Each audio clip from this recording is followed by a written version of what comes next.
Okay, good evening, ladies and gentlemen. Thank you so much for joining me. Those of you who joined me in person, those who joined me on Facebook Live, on Zoom, and on Torah Anytime. Anybody's listening, Torah Anytime, great source for Torah knowledge. Many speakers, many great shurim, nearly 200,000 shurim on there. So you really find something for everyone on there. So please go and check it out. Okay, we're going to speak tonight a little bit about Parasha Mattos, a little bit about Parasha Masei. It is Mattos Masei here in the diaspora, so we're going to speak about double Parasha and Eretz Yisrael. This week is only Masei. So we're going to discuss a few different ideas that I'd like to share with you. Okay. So we have, I'm sorry? Yeah, because they've been a Pasha ahead of us for since Shavuos time, since Pesach time.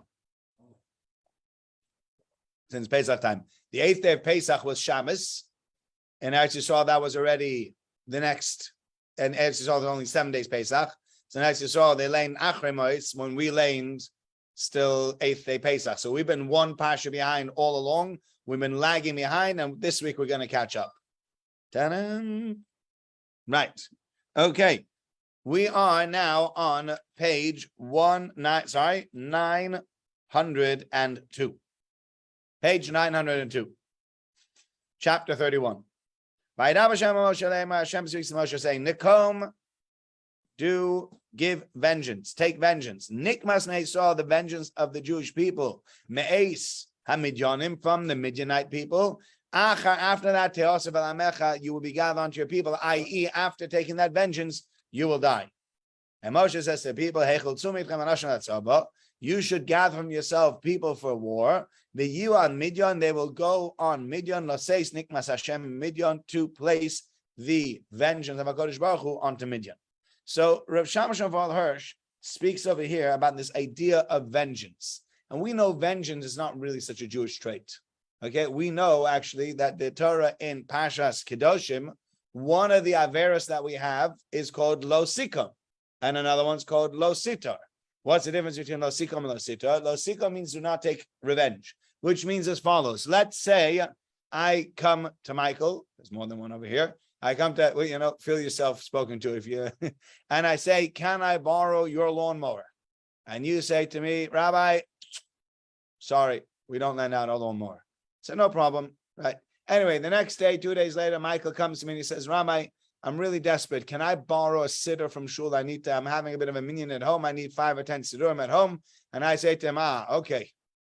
You didn't lend me your lawnmower and you want me to lend you siddurim? No. Okay? That's called revenge. That is quid pro quo. That is lo sikum.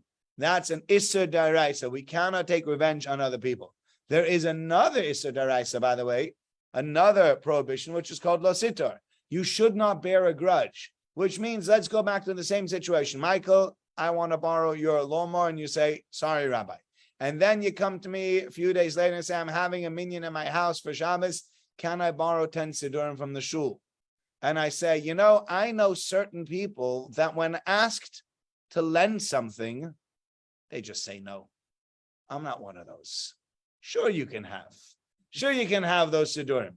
And that is lo sitar. That's do not bear a grudge. Do not come back to other people with things from who knows how long. And by the way, one of the things you'll often find is when people say it's not about, what's the rule? It's all about.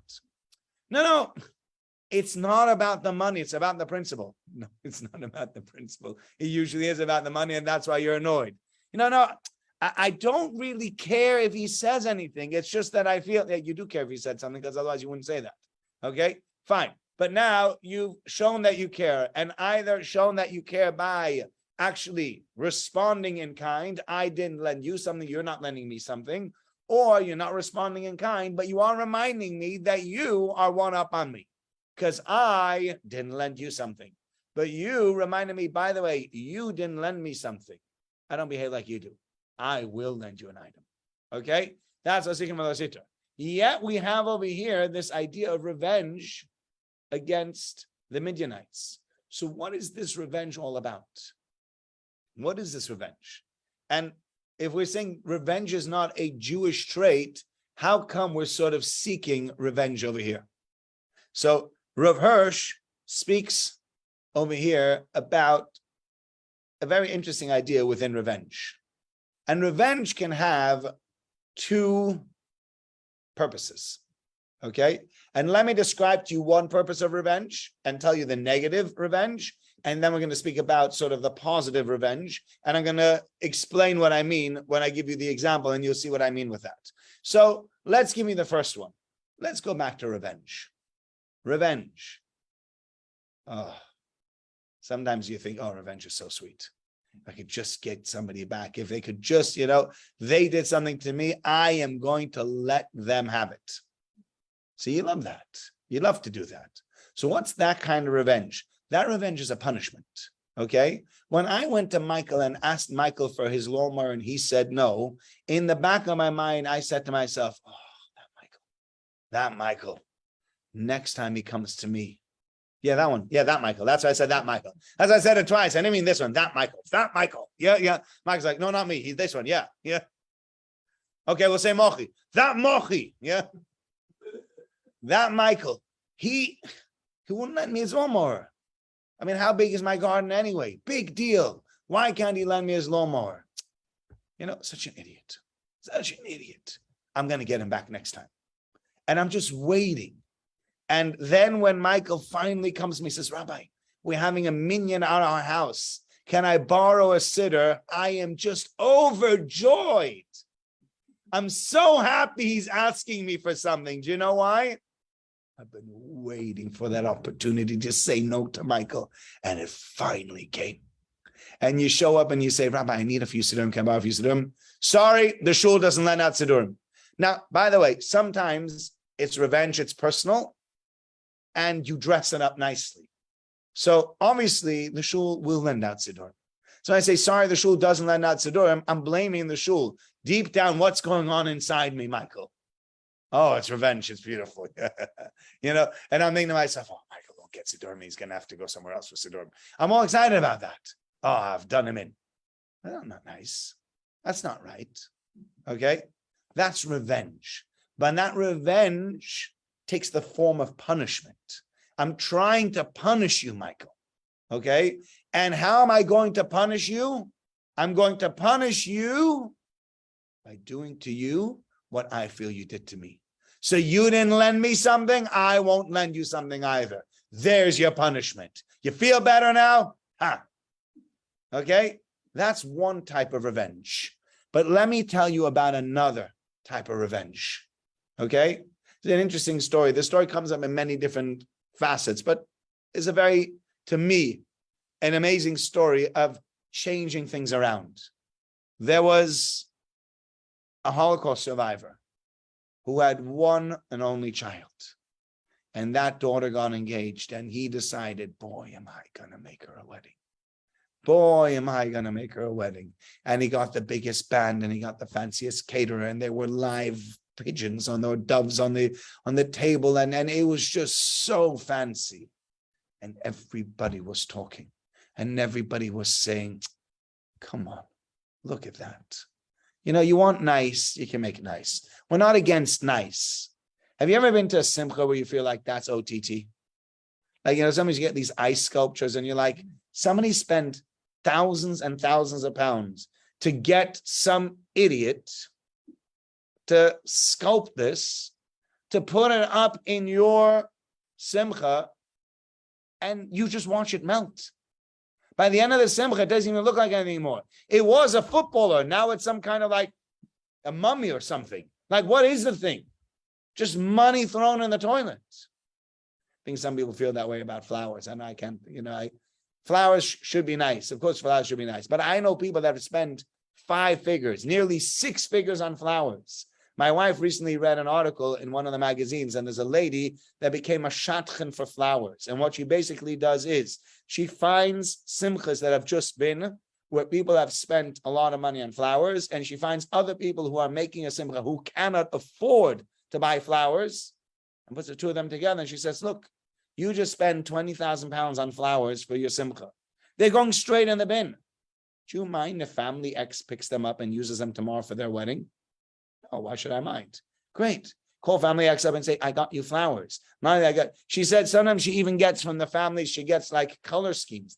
Can you get me like white and green? And you're like, you're getting these flowers for free. You got to go easy over here. But she says she's had tremendous yata d'ishmaya. She's a tremendous help from HaKadosh Baruch Hu, and she's found the right kind of flowers for the right kind of people. Very interesting. And this guy's making this massive chasana, and everybody's talking and everybody's saying, that wasn't necessary. There's so much. That wasn't necessary. Why did you spend so much money? And finally, they were talking, and they came to the Rosh Yeshiva. There was a Rosh Yeshiva there, and they spoke to this Rosh Yeshiva, and they said to Rosh Yeshiva, you look like so happy at this wedding. Like, does it not bother you how much money he spent? Does it not bother you that he is just throwing this money away? And the Rosh Yeshiva said, listen to this beautiful idea and a way of reframing a problem. The Rosh Yeshiva said to him, don't you understand? Tonight's this man's revenge against Hitler. Tonight, this man says, Hitler, you tried to kill me. I survived. I married. I had a child. I raised that child, and she's getting married tonight. This is the greatest revenge I can take against Hitler. And I've heard many people say this. I've heard people say, every time I have another grandchild, I think to myself, there you go. Another one down on you. And that's a different kind of revenge. Because are you punishing Hitler by having a child? Are you punishing Hitler, Yamach Shammai, by your daughter getting married? That's not a punishment. He's dead. He's rotting in hell. He may rot there forever. But what are you doing? So that's not a punishment. You know what that revenge is? That's a realignment. That's bringing myself back to where I'm supposed to be. I was off kilter. I was sort of pushed into the wrong direction. And I want to come away from that. And I want to make my way back. The greatest revenge is to make your way back. When you have all those naysayers, you know, sometimes you have people that try to open up a business or they try to become something. You say, I'm going to be a rabbi. And everybody says to you, you'll never be a rabbi. You don't have what it takes. I'm going to be an accountant. You're not clever enough. I'm going to be a solicitor. Come on, you're not organized enough. I want to be whatever it is. How many times have people said to others, I had the following dream, and the dream has been popped by someone saying, you'll never manage. That's not for you.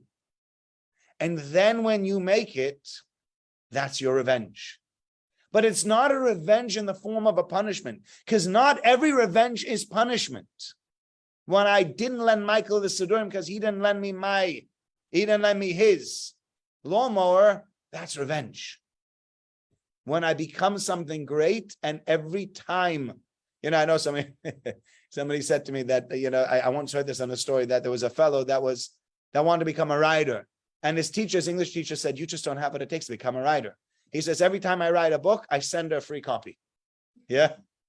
I send her a free copy just to let her know, here's my book. You said I couldn't do it. Here's my book. That's revenge. But it's a different kind of revenge. I'm not punishing you. All I'm showing is, listen, you thought I couldn't. I can. I've brought myself back to where I'm supposed to be. I've pushed away the demons, and I'm now in a much better place. That's also a form of revenge. And so therefore here it wasn't the revenge. Nikam nikmas b'nei Yisrael. What we're saying over here is we're not looking for revenge to punish them. That's what he's calling it, nikmas b'nei Yisrael. The Jewish people were brought down by Midian because Midianites caused them to do terrible sins. Sins that they shouldn't have done, and for years they never even considered. And now the Jewish people want to get back to where they are. And in order to get back to where they are, they need to get rid of their demons. They look at their demons and say, I'm not there. These people say, we ensnared you. We got you to commit adultery. And the Jewish people say, you know what? We'll just get rid of you. We're getting rid of you because that lets us feel we're actually not in that place. It's realigning ourselves rather than bringing down somebody else. That's a different kind of revenge. Now, again, we don't believe in revenge, whether it's realignment or whether it's punishment. But certainly the idea of realignment is a lot more palatable than the idea of punishment. I'm not trying to punish anybody else. I'm trying to lift myself, trying to get myself back to where I belong. So every time I look at my book and I think to myself, you know what? I've done it. There are times I think about it. It's interesting. My mother, she often tells me this story. I had a teacher that felt that my mother was pressurizing me too much. And this teacher said to my mother, you know what? If you keep going down the route that you're going with your kid, by the time he's a teenager or by the time he's 20, he's going to commit suicide. Imagine, that's what my teacher said to my mother. And sometimes I think to myself, I just like to send her an email and say, here I am, rabbinic degree, advanced university degree, a community of over 1,000 people. I get to teach all around town. I have so many different hats I get to wear. Baruch Hashem, I feel very fulfilled. And I have no interest in going anywhere near suicide. You just want to go back and you feel like that's a revenge. No, I'm not committing suicide. You crazy? You're mad? Nothing like that. That's realignment. That's not punishment. And to realign yourself, there is a certain amount of just for yourself to feel, I'm coming back to where I really belong. That's important. Okay, so I want to now move on to another idea. We move on to the idea. It is on page. We're going to start on page 910. And here's the famous story of the children of Reuben and the children of Gad. And the Torah tells us, starting in chapter 32, Perek Lamed Beis, Umikne Rav, a tremendous amount of flock. The Bnei Reuben and they Gad had lots of flock. Also, there was tremendous.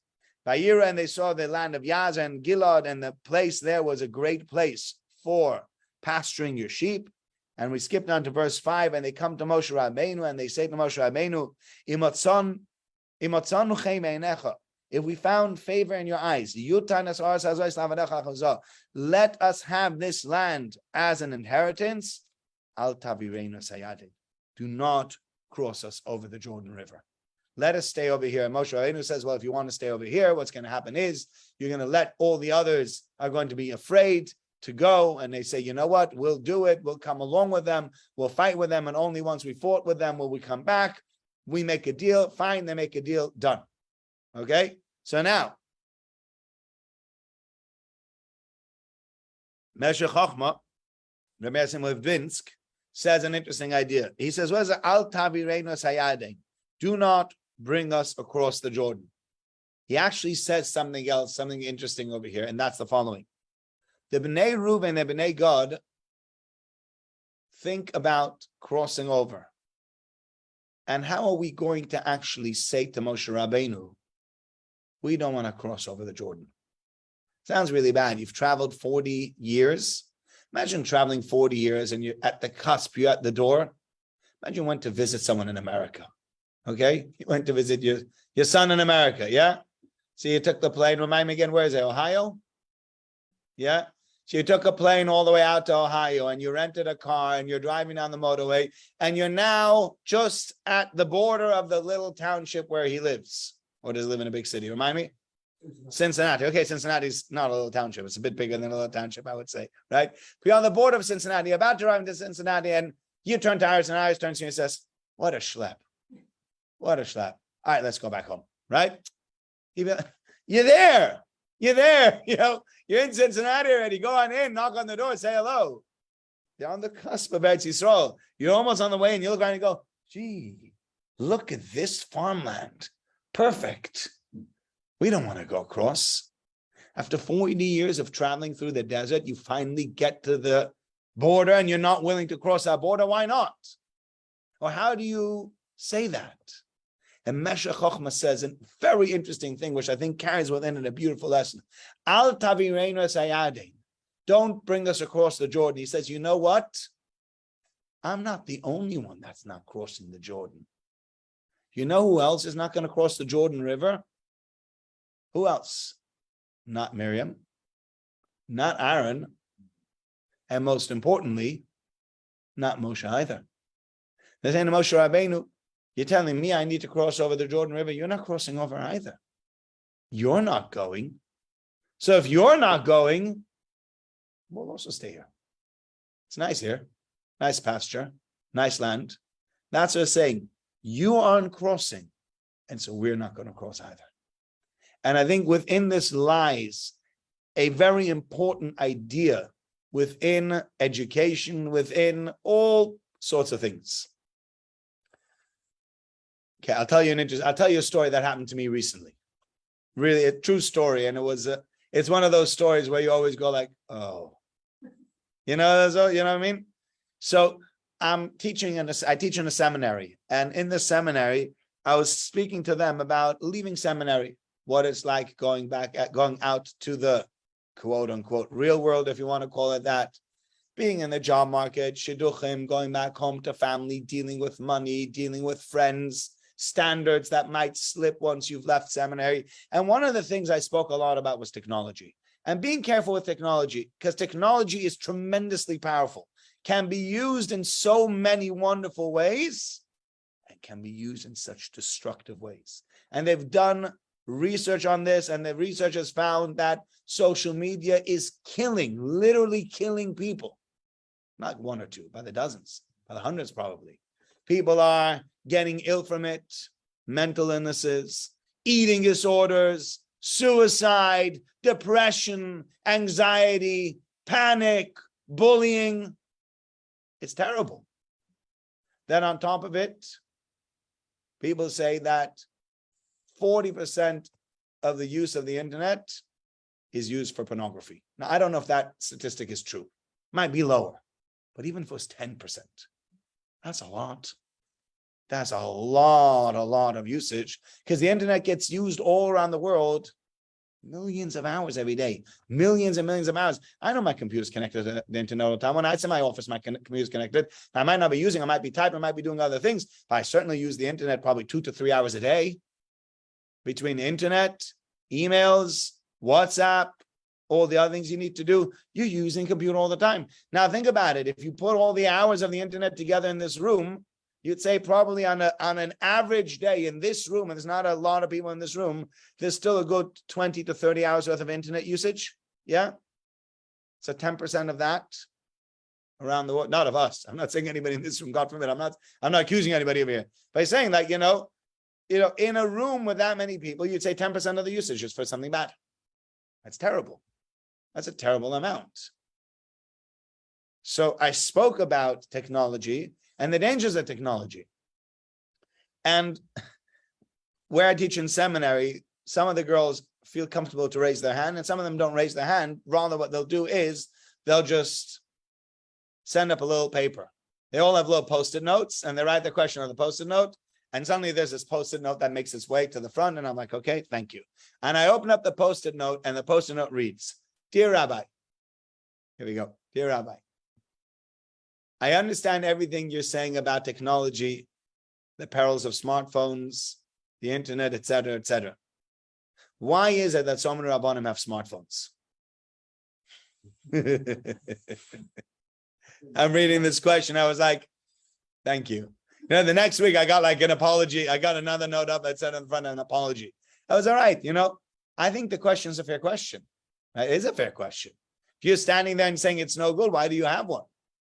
Okay, so mine has filtration on it, etc., etc. I need it. I still have this discussion with my wife. My wife still strongly believes I don't need it. Okay, that's up for discussion, right? It definitely makes my life a lot more convenient. I've taken a lot of the rubbish off of it, even WhatsApp, all the social media, all my apps. It's basically down to 1 or 2 apps on my phone, and that's it. And everything else, if I need to do it, I'll do it on my phone. And it's made a huge difference because it frees up your mind space, because your phone's not constantly competing for your mind, right? But if I stand there saying to everybody else, technology, technology, technology, what you're going to get back from someone is, oh yeah, well, you're into your technology. So why are you standing there and telling me I shouldn't when you are, right? So that's a bit hypocritical, isn't it? I was listening today to a podcast. There's a Headlines podcast by Rabbi David Lichtenstein, and he has on it many different guests. And the topic actually was about internet, because my wife and I have been speaking about internet recently quite a bit with my children, and what technology will allow, what technology won't allow. And they're hearing from different sides of the spectrum. Some people are saying, yes, you need to have the internet. You need to teach people responsible usage of it. You need to put in filtration services, et cetera, and teach people how to use it responsibly. And others said, don't let it in. It's a loaded gun. You wouldn't let a loaded gun into your house, even behind lock and key. You just don't want a loaded gun in your house, right? So this individual says he was talking to a friend of his, and this friend said, like, we don't allow our children usage of an internet at all, and we tell them it's wrong, et cetera, et cetera. And then one way or another, this guy pulls out a computer from underneath somewhere, and he fires it up. This guy said to him, he says, you're really running a big risk, because if you pull out that computer, he said, well, I'll only pull out when my kids are asleep. He says, yeah, but if your kid comes down one night because he's not feeling well, or because they need to use the toilet, or because they want a drink, and they walk into the lounge and they find you on the computer connected to the internet, you've lost your credibility. That's it. Well, you've told me the whole time I can't do this. Look at you. Look at the hypocrite over here. And that's really difficult. And so what's happening over here is they're saying to Moshe Rabbeinu, no, I know who it is, and I know who wants to reach me, but I'm I can't pick up the phone, right? They're saying to Moshe Rabbeinu, you aren't crossing the Yarden. You're not crossing the Jordan River. So if you're not crossing the Jordan River, I can expect us to be desperate to cross over. We'll just stay with you. If you're not going, I don't have to go either. And that's really difficult. Yeah, that's correct. Yeah, that's 100% correct. And with that, in the end of the day, people still, there could be a good reason for what you're doing. Many times there are good reasons why we as parents do something and we don't want our children to do certain things, right? I've told my kids no for certain things. They say, but Daddy, you do it. And then you'll have to say, yeah, you know what? I'm an adult. And, when you're an adult, you'll be able to do certain things also that you can't do now as a child. That's life, right? You can't drive a car now. I'd love to drive a car. You're not old enough. I think I'm clever enough to drive a car. Yeah, you know what? The police has put it. I know certain 15-year-olds that would probably drive a car much more responsibly than some 20-year-olds I've met. Yeah, just because somebody has a license doesn't make them responsible. I've seen some very irresponsible people behind the wheel, and I know some young people that are very responsible, and even at age 16, I would trust them behind the wheel. It's illegal, so I will not allow them behind the wheel. But if the country would allow for a 16-year-old to get a license, I would say this is the kind of person I would trust behind the wheel, because I really believe that they would take it seriously, right? So it's not always, it doesn't always measure up. Just the fact that Hashem said this, and that's why Moshe Rabbeinu wasn't doing it, they're using it as an excuse. But if you're not going, we don't need to go, right? So now, one last idea, and I need to go to the Siyum tonight. Turn to page 918. We're turning now to Parasha Masei. Verse 2. So we're going to start with verse 1. These are the travels of Bnei Yisrael, the journeys of Bnei Yisrael, that they came out of Egypt, according to the legions, B'yan Moshe Aaron, through Moshe and Aaron. Moshe wrote as Motzoem Lemasem Api Hashem. He wrote the goings according to the journeyings at the bidding of Hashem, and these were the journeys according to their going forth. Okay? So what does it mean? Why did Moshe Rabbeinu write down now all of these things? So Rashi says, why did Moshe Rabbeinu write down all of these things? To tell them the chesed of Hashem, that even though HaKadosh Baruch Hu told them that he has to take them through the entire desert, they weren't going all around. That's not the verse, it's the second shot. Rabbi Tanchuma says a different shot over here. He says the mashal is for a king whose son was ill, and he took him to a far place in order to heal him. And when they were on the way back, the father was telling him, oh, we stopped off over here. We had to go on the plane from here to this place. Then we had to change over. It wasn't so easy to get through the airport. We got you through the airport. Amalo, kan yoshanu, here we slept. Kan karnu, kan choshash, here we slept, here you slept, here you had a headache, here things went well, here things didn't go so well. That is how Rashi explains how Moshe Rabbeinu writes these travels down. So what I saw in the Sefer called Divrei Ben Shlomo. He said, it was interesting. I was just today listening. They're having here a course given by, there's a helpline, and the helpline has brought over women from Hatzalah, Ichud Hatzalah in Eretz Yisrael, who deal with trauma. And they are dealing with the psychological impact of trauma. So let's say, I don't know, somebody loses a relative very suddenly, loses a child, a spouse, whatever it is. There's a suicide. People go through trauma. Very interesting what they found. They found that if they deal with a trauma then and there, it saves years worth of therapy at a later point. If the trauma is dealt with badly on the spot, people become traumatized, and for years later, they're still stuck in that trauma until they're able to pull themselves out of it. So they brought these people here now to teach people about trauma, et cetera, et cetera. And one of the things that they said is while people are actually going through trauma, can't reason with them. You only reason with the people on the outside. So you have somebody who's had an accident, and you have somebody now who's dealing with a relative who's had an accident, right? So let's say somebody was in a terrible car accident. So he's bleeding profusely, and his wife is in the chair next to him looking at her husband screaming hysterically, okay? You're not going to go over to the husband and start talking to the husband and calming him down, because the husband's going through the actual trauma at the moment. The person going through the trauma at the moment doesn't need now an overload of like, you'll be okay, or we'll talk to you, just get the guy to the hospital, do whatever you need to do. The wife who's on the chair next to him, who's seeing her husband bleeding so badly and screaming hysterically, she needs the trauma. She needs that reassurance to get her out of that terrible place that she's in. That's what you're doing. And so here too, he says, why didn't the fellow tell him as they're going through the trauma? Why don't they tell him, this is the airport we're stopping at, this is that? So what Reb Tanchuma is saying is as follows. While the person is going through the trauma, you cannot tell them exactly what it is. Only at the end of the trauma can you look back and now say to the person, okay, now that you've been through the trauma, you've come out on the other side, I can now explain to you what happened. But whilst they're going through the trauma, it's the wrong time. And so therefore the mashal is, you have this Ben Melech that was ill. So he's got a terrible headache and he's feeling unwell, and he's just like, and you say to him, we have to take you off this plane onto another plane. No, don't. Every time you move me, it hurts, the IVs in my body. Don't do this to me. At that point, you can try and explain to him. You say, look, we're doing this for the best. But he's not going to be able to hear you. Only when he's better, or only he's on the road to be mended, we say to him, listen, I hated moving you from one plane to another. But there was only one way for us to get to America, and it was via Frankfurt.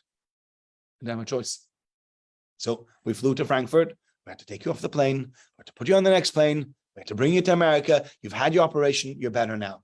But understand that trauma was necessary to get you to over here, to get you to the place where you are now, to get you to that healing.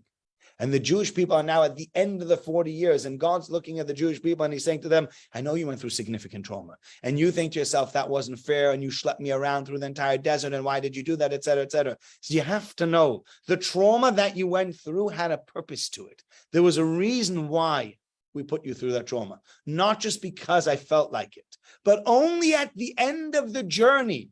Only when the Jews are about to enter into Eretz Yisrael can God say, okay, let's look back now, let's discuss what happened. But as you're traveling, if you're trying to reason with people while they're traveling, you're trying to reason with people while they're ill, you get nowhere. So therefore, at the end, let's look back. Let's see now what happens. And that's true. I've heard it so many times. I've recently listened to a whole bunch of different podcasts with different people that went through all sorts of traumatic things in their lives. And they all say the same thing. Whilst I was going through it, it was the most difficult thing ever. But now that I got to the end of it, I look back, and many people say they wouldn't give up on that. The trauma that they went through made them the person that they are today. And so whilst the trauma is extremely difficult, in hindsight, they're able to appreciate it. And that's what's happening here. At the end of this entire journey, Moshe Rabbeinu says to Jewish people, now we're at the end of the journey. Now we can look back and you can understand the trauma. Now you can understand the journey. Now you can understand what we did. Now you can understand why we did it and why we had to do it. Now you get it? Okay, now you understand. So those are the ideas that I wanted to share with you tonight. Thank you so much for everybody who joined us on Zoom, on Facebook Live, in person and on Torah Anytime. If you want to get in touch, davideisenberg@gmail.com. Looking forward to Mitzvah Hashem to being in touch and having the show again next week, Tuesday night, same time. Meantime, have a great night.